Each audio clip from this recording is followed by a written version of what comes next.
Үзэгч та бүхэндээ Монголын үндэсний олон нийтийн телевиз цагдаагийн ерөнхий газар хамтран бэлтгэдэг Амрыг ирийн нэвтрүүлгийнхаа ярилцлагын цаг болон хүрэх гэж байна. Энэ жил Монгол улсад цагдаагийн байгууллага үүсэн байгуулагдсны 95 жилийн ой тохиож байгаа.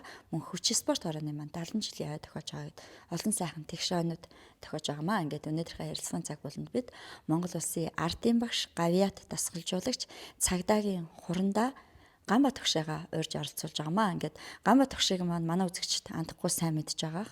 Боксын спортоор одоо олон түмэндээ танигдсан. Ялангуяа спортын ертөнцийнхний бахархал болсон олон арван дасгалжуулагч нарын нэг байгаа. Тэгээ Гамбат тогш маань анх ажлын гараага яаж эхэлж ив? Яагаад энэ спортоор хичээлэх болсон? Энэ тухай яриагаар өнөөдрийнхээ ярилцлагын цагийг аялуулъя. Телевиз үзэгчид цагдаагийн байгууллагын хамт олонд 95 жилийн он баярын мэндийг хүргье. Би одоо уг нь бол боксын мэргэжилтэй Москвад би нэмрийн дээд сургууль боксын багш дасгалжуулагч мэргэжлээ төгссөн.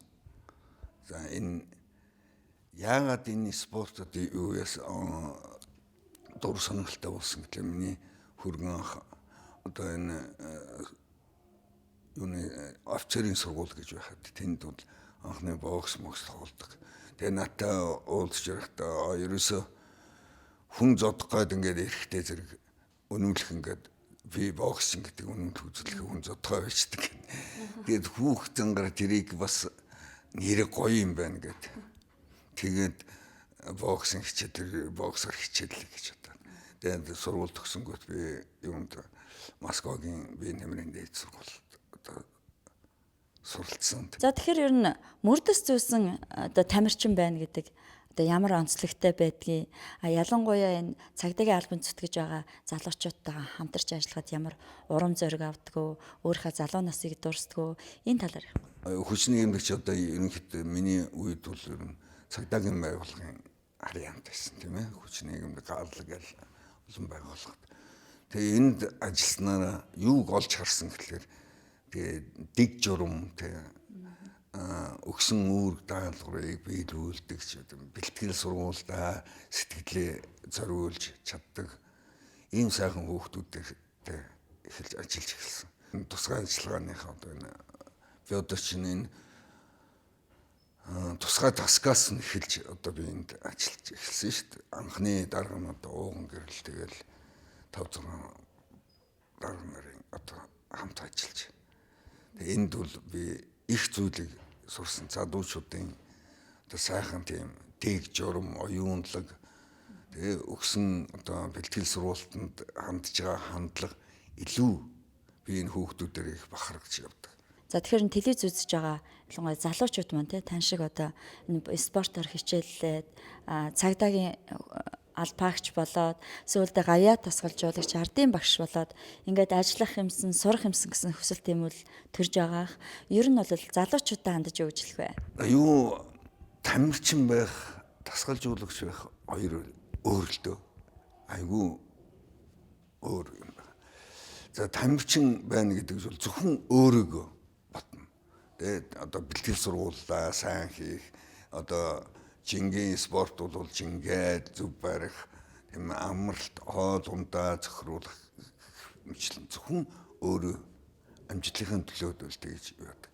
Багш хүн бол тэр одоо 20 30 40 байдаг юм хэдэн хүн хүүхдүүд байдаг. Тэр хүн болгоны одоо анхаарч тийм ээ. Тэдний төлөө жингээ яаж барих уу, одоо хоол ундаа яаж тохируулах уу, бэлтгэл сургуулаа яах уу, тэгээ хувийн одоо бэлтгэл сургуультаа одоо сайн хийх тийм одоо юм тул одоо хамаг одоо ухаан оюун санаагаа зориулдаг. Тэр талаар бол жоохон өөр байдаг. Таны хувьд бол одоо уралдаан тэмцээнээс гадна үүрэг гүйцэтгэхтэй те янз бүрийн үүрэг томилолт аваад яаралтай дуудагтаал ингээл явж байна.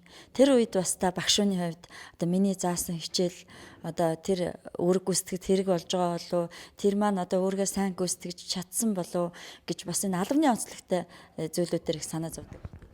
Одоо онц гэмт хэрэгтэн одоо тусгай үүрэг аваад явж хат. Тэр маань одоо яах вэ? Тэгээд энэ багийн хамт олон л тоо. Тэгээд зарим үедүүд яг би яг спортын дасгалжуулагчийн ч юм уу энэний үүднээс бодоход хин яаж хийсэн бол, яасан бол, яаж зөксөн бол, яаж баривчилсан бол тийм ээ.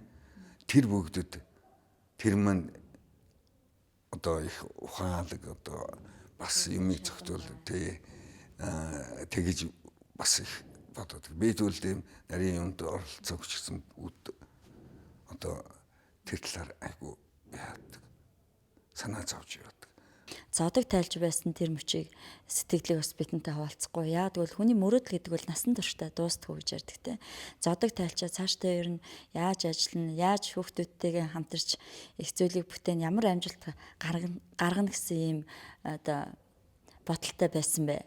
Тэгээ ялангуяа таны хамгийн оргил төрж исэн амжилт юу вэ? Зодог тайлах мөчөд тэр дурсамж ер нь яаж сэргэж?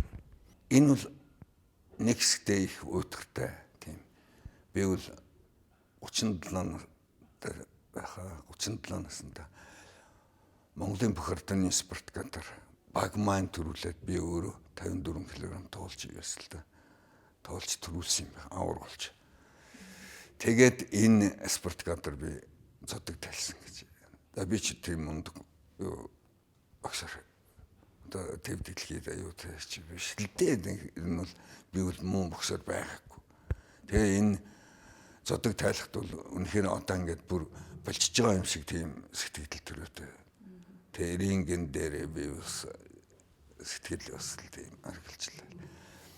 Тэгээ миний гол бодож исэн юу гэхтэй за би ингээд боллоо. Би өөрийнхөө хийж чадаагүй, өөрийгөө гаргасан тэр амжилтыг тэгээ гаргаж чадаагүй амжилтыг миний хүүхдүүд гаргах ёстой. Тэмчээс би одоо өшөө илүү сайн ажиллах ёстой.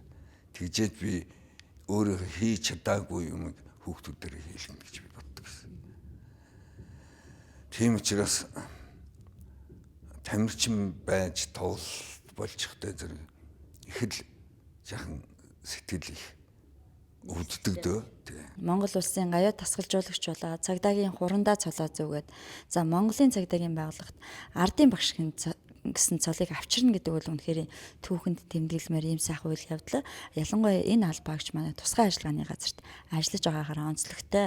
Тэгэхээр ер нь энэ цагдаагийн хурандаа цол авч ирсэн. За мөн гавьяа тасгалжуулагч цолоо энгэр дээрээ ялцуулаад энэ байгууллагад орж ирж исэн ардын багш цолоо зөөж исэн тэр сайхан торгоо агшнуудын баярт мөчөөс олцохгүй юу? Үнэхээр өөрөө тийм би одоо ер нь тийм цолтон гавьяат болно. Одоо юу гэдэг ардын багш болно гэж тийж юм бодсонгүй. Би зүгээр л өөрийнхөө мэдсэн чаддаг юм аа бусдад дараагийн үедээ одоо зааж сургах зөвхөн энд л би зүтгэж явсан. Тэгээд ер нь л тэгэл хүмүүс болдог л энэ дэвэл би маш их баярлж авдаг. Тэгээд мөн цагдаагийн байгууллагын түүхэнд анхны ардын багш болсон та. Үнэхээр бахархаж. Монгол улсын ардын багш гавьяат дасгалжуулагч цагдаагийн хурандаа Ганбат багштайгаа уулзуулаа. Манай нэвтрүүлэг үргэлжилж байна.